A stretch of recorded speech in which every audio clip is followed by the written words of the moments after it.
கோவை மாநகரிலே புகழ்பெற்ற கோவையின் காவல் தெய்வமான கோணியம்மன் திருக்கோவில் திருத்தேரானது வருகின்ற 4ஆம் தேதி மார்ச் மாதம் நடைபெற உள்ளது.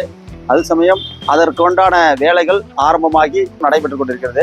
கடந்த 100 ஆண்டுகளுக்கு மேலாக நம்முடைய திருத்தேரானது வலம் வந்து கொண்டிருக்கிறது. இந்த திருத்தேருக்கு பல்வேறு பகுதியை சேர்ந்த மக்களும் சேர்ந்து பல்வேறு வேலைகள் செய்து வருகின்றோம். கடந்த 15 ஆண்டுகளாக நான் இந்த திருத்தேரில் வேலை செய்து கொண்டிருக்கின்றேன். இதுபோல பல தேர்களில் வேலை செய்திருக்கிறோம். கோட்டை சங்கமேஸ்வரர் கோவில், காரமடை தேர், பேரூர் பட்டீஸ்வரர் தேர் போன்ற பல தேர்களில் நாங்கள் வேலை செய்திருக்கிறோம். கோணியம்மன் தேரானது சிறப்பானது வந்து 4 வீதிகளிலே வருகின்ற தேரானது கோவிலுக்கு செல்லாமல் கோவிலில் இல்லாத வீதிகளிலே வளர்கின்ற மிகப்பெரிய தேர் நம்முடைய கோணியம்மன் தேர். அதே போல பேப்பரிலே அலங்காரம் செய்து வண்ண விளக்குகளால் அலங்காரம் போன்றவற்றால் செய்து நம்முடைய தேரானது வீதி பாவனை வந்து கொண்டிருக்கிறது. இந்த தேர் கடந்த 100 ஆண்டு காலமாக இந்த பகுதியிலே வளர்ந்து கொண்டிருக்கின்ற பழமையான தேராகும். இந்த தேரானது வாகை மற்றும் பலா மரங்களால் செய்யப்பட்டது. இந்த தேரில் மிக சிறப்பு என்னவென்றால், இங்கு தெரிகின்ற இந்த பாதம் வந்து முன்னே இருக்கின்ற சுவாமியுடைய தலையிலிருந்து பார்க்கடலை பள்ளி கொண்டிருக்கின்ற நாகரின் மேலே இந்த தேர் வடிவமைக்கப்பட்டிருக்கிறது. இந்த தேர் சுற்றிலும் பார்த்தீர்களானால் 20 அடி அகலத்திற்கு இந்த தேர் அமைந்துள்ளது. இதனுடைய உயரம் வந்து 52 அடி உயரம் அலங்காரத்தோடு காணப்படுகிறது.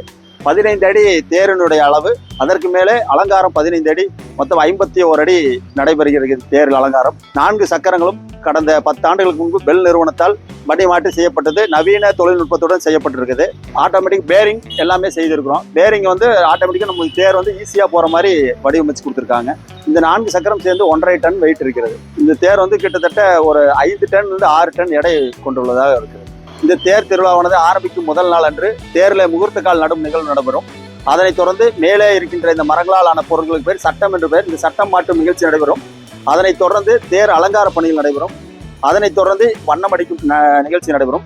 இந்த தேரில் பிரம்மா தேரை இயக்க, பக்தர்கள் வடம் பிடித்து இழுக்க இந்த தேர் பவனி வர இருக்கிறது. இதற்கு முட்டி என்று பெயர். இதை கொண்டுதான் தேரை திருப்புவோம். இது தேர் ரன்னிங்ல இருக்கும்போது இதை இப்படி வைக்கிறப்போ ஆட்டோமேட்டிக்காக தேர் திரும்புறதுக்கு பொதுவான கூட்டங்கள் அதிகமாக இருக்கிறப்போ தேர் வேகமாக இழுத்தாங்கன்னா இது நிறுத்துறதுக்கும் இந்த தேரில் இதுதான் பயன்படும். இப்படி வைக்கப்பட்டால் தேர் நிற்கும். இந்த சைடில் வச்சு இப்படி திருப்பணும், திரும்பிடும் தேர். அதே மாதிரி இது வந்து புளிய மரம் மற்றும் வாகை மரங்களால் செய்யப்படுகிறது. மற்ற மரங்கள் வந்து பார்த்தீங்கன்னா இலகுவா மாறாது, வெடிக்கும், உடஞ்சிரும். இந்த புளிய மரம்லாம் வந்து பார்த்தீங்கன்னா சக்க மாதிரி ஆகும். அப்போ திருப்புறதுக்கு கொஞ்சம் வசதியாக இருக்கும். அதில் எண்ணெய் மற்றும் வாழைப்பழங்கள் வைத்து திருப்புவதற்கு ஏற்பாடு செய்வோம்.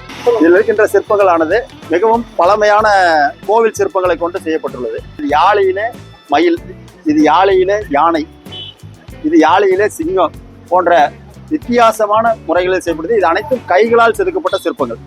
இப்போ இருக்கிற நவீன தொழில்நுட்பத்தில் வந்த மிஷின்களாக கிடையாது, கையினால் செதுக்கப்பட்ட சிற்பங்கள்.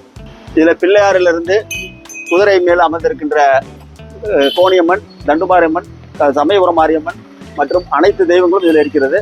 இந்த தேரானது இந்த பூதகணங்களால் தாங்கி நிற்கப்பட்டு அதற்கு மேலே தட்சிணாமூர்த்தி, முருகர் போன்ற தெய்வங்களுக்கு மேலே சிவன், பார்வதி, பிரம்மா, விஷ்ணு போன்ற தெய்வங்கள், அதற்கு மேலே பார்க்கடல் பள்ளி கொண்டிருக்கின்ற பெருமாள், நந்தி தேவதை மேலே அமைந்திருக்கின்ற சிவபெருமான் போன்ற அரிய வகை சிற்பங்களால் செய்யப்பட்டிருக்கிறது.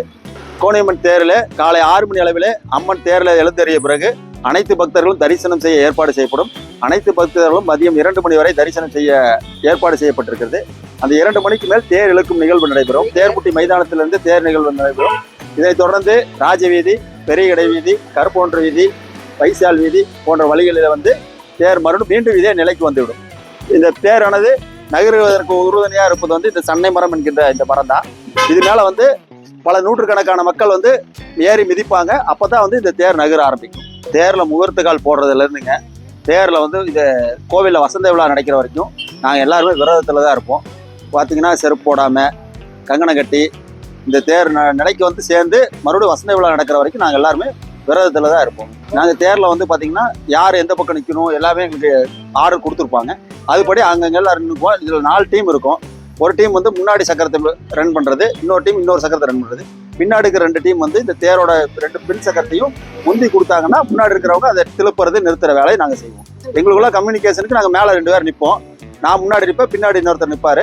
பின்னாடி இருக்கிறவங்களுக்கு அவர் ஆர்கனைஸ் பண்ணுவார், முன்னாடி இருக்கிறவங்களுக்கு நாங்கள் ஆர்கனைஸ் பண்ணிக்குவோம். கடந்த 15 நாளாக பார்த்தீங்கன்னா இந்த ரோடு சுற்றி இந்த தேர் வர பாதையில் இருக்கிற மரம், தேவையில்லாத ஆக்கிரமிப்புகள், இந்த பள்ளமாக இருக்கிற இடம், ரோடு சரி பண்ணுறது, இது எல்லாமே வந்து ஒரு வாரத்துக்கு முன்னாடி இந்த ஒயர் இது எல்லாமே ஒரு வாரத்துக்கு முன்னாடி எடுத்துருவோம். இது வரைக்கும் எதுவும் நடந்தது இல்லைங்க. அது நடக்காம இருக்கிறது நாங்கள் முன்னாடியே வந்து இதில் இந்த இடத்துல இந்த மாதிரி வரணுங்கிறத முதல்ல பிளான் பண்ணிக்குவோம். அதுக்கு தகுந்த மாதிரி எல்லாமே வந்துடும்.